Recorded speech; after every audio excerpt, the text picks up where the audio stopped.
Jean, le plus grand des prophètes. Nous allons lire aujourd'hui le chapitre 11 de l'Évangile selon Matthieu, les 15 premiers versets.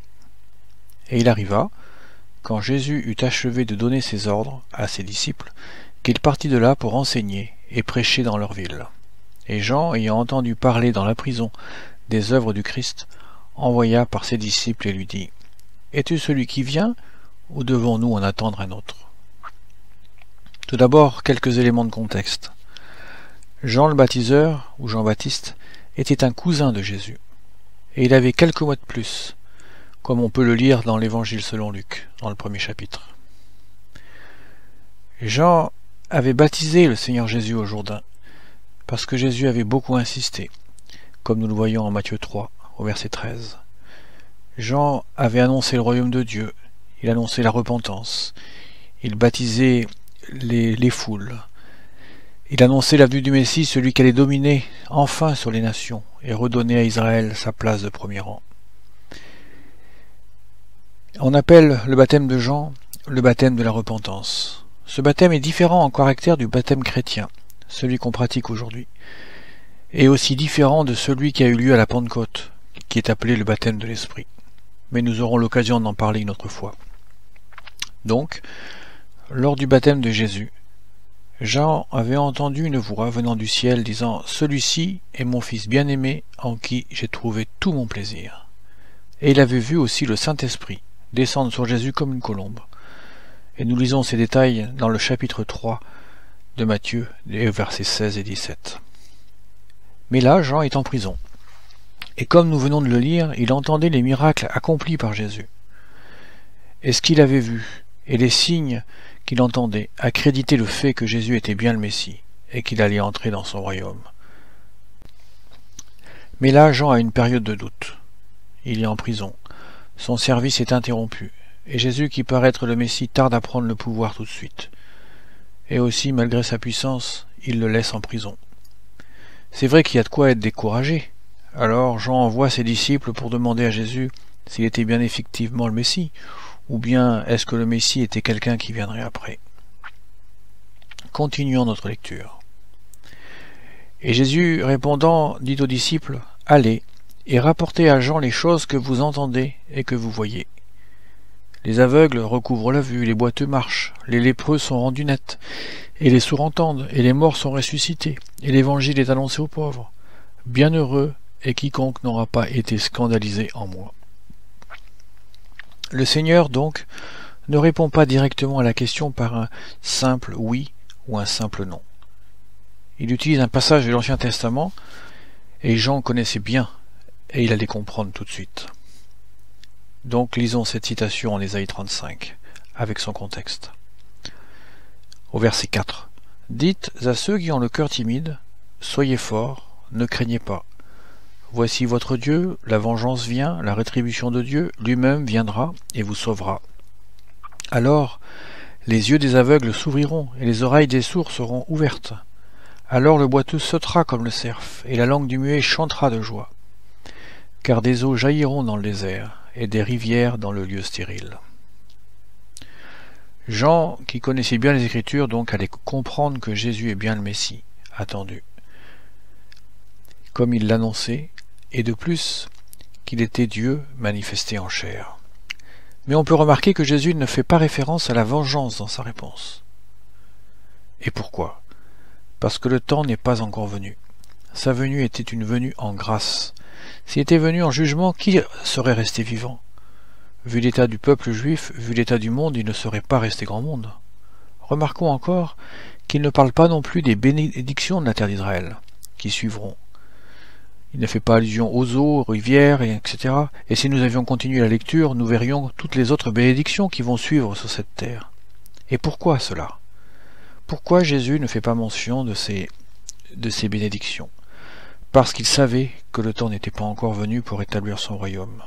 C'est le millénium, cette période de 1000 ans, de paix qui se déroulera après l'enlèvement de l'Église et après le jugement de Dieu sur la terre. Le Seigneur Jésus savait qu'il fallait qu'il meure pour sauver le monde et qu'il monte dans la gloire, qu'il attire à lui ceux qui allaient croire en lui, puis seulement après venir régner. Donc, Les disciples de Jean repartent avec cette citation comme seule réponse, et Jésus continue à parler aux foules. Nous lisons donc au verset 7, « Et comme ils s'en allaient, les disciples, Jésus se mit à dire de Jean aux foules, « Qu'êtes-vous allés voir au désert? Un roseau agité par le vent? Mais qu'êtes-vous allés voir? Un homme vêtu de vêtements précieux? Voici ceux qui portent des choses précieuses sont dans les maisons des rois. Mais qu'êtes-vous allés voir? Un prophète? Oui, vous dis-je, et plus qu'un prophète. Car c'est aussi celui dont il est écrit, « Voici, moi, j'envoie mon messager devant ta face, lequel préparera ton chemin devant toi. » C'est une citation de Malachie 3, verset 1. En vérité, je vous dis, parmi ceux qui sont nés de femmes, il n'en a été suscité aucun de plus grand que Jean le baptiseur ou Jean-Baptiste, mais le moindre dans le royaume des cieux est plus grand que lui. Mais depuis les jours de Jean le baptiseur jusqu'à maintenant, le royaume des cieux est pris par violence, et les violents le ravissent. Car tous les prophètes et la loi ont prophétisé jusqu'à Jean. Et si vous voulez recevoir ce que je vous dis, celui-ci est Élie qui doit venir. Qui a des oreilles pour entendre, qu'il entende. Le Seigneur donc apprend aux foules que Jean était un prophète. Il ne payait pas de mine, il était humble, il n'avait pas des vêtements somptueux, et pourtant, il était le plus grand des prophètes. Et pourquoi un tel titre? Est-il plus grand que Moïse? Est-il plus grand qu'Élie? Ces prophètes qui avaient fait pourtant de grands miracles. Ces deux prophètes ont aussi une particularité extraordinaire liée à leur mort.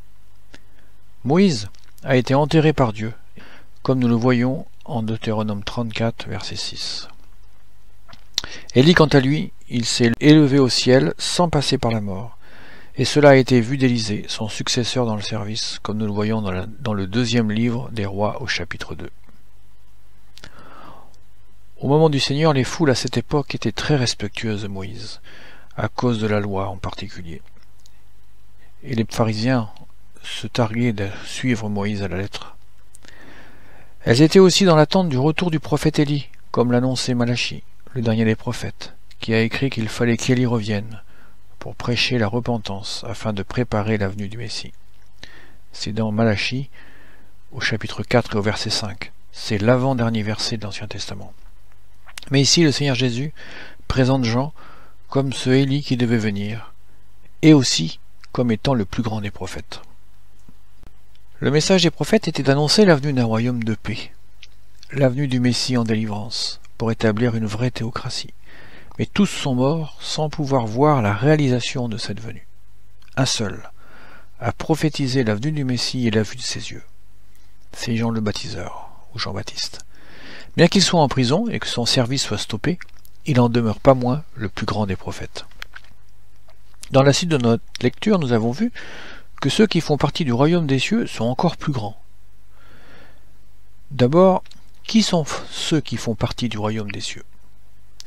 Ce sont les vrais chrétiens, c'est-à-dire tous ceux qui ont cru que Jésus est leur sauveur. Tous ceux qui ont donné leur vie à Jésus-Christ, le reconnaissant comme celui qui a été jugé à sa place, et qui peut dire en sincérité, si Jésus est mort sur la croix, c'est pour mes péchés. S'il est ressuscité, alors je suis vivant maintenant par l'Esprit, et je possède cette vie éternelle. Alors, pourquoi nous les chrétiens ne sommes plus grands que le plus grand des prophètes? Tout simplement parce que le Seigneur Jésus habite en nous, par l'Esprit, et que nous faisons partie de l'Église, qui est l'épouse de Christ. Celui que nous annonçons est en nous. En synthèse, les prophètes annonçaient le Messie, mais ne l'ont pas vu. Jean le baptiseur a annoncé la venue du Messie, et il a eu le privilège de le voir. Les vrais chrétiens, eux, possèdent le Saint-Esprit qui leur permet de vivre le Seigneur, comme l'apôtre Paul peut l'écrire aux Galates, « Je ne vis plus moi, mais Christ vit en moi ».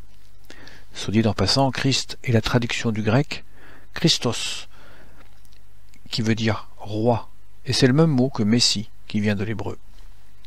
Alors, toi qui m'écoutes, est-ce que tu fais partie des vrais chrétiens? Est-ce que tu as conscience qu'en tant que tel, tu es aussi un prophète? Le chrétien prêche que Jésus est déjà venu et qu'il va le revenir bientôt. Il a la responsabilité d'en montrer les caractères, car Jésus habite en lui par l'Esprit. C'est bien son retour que nous attendons. Alors soyons de ceux qui seront prêts.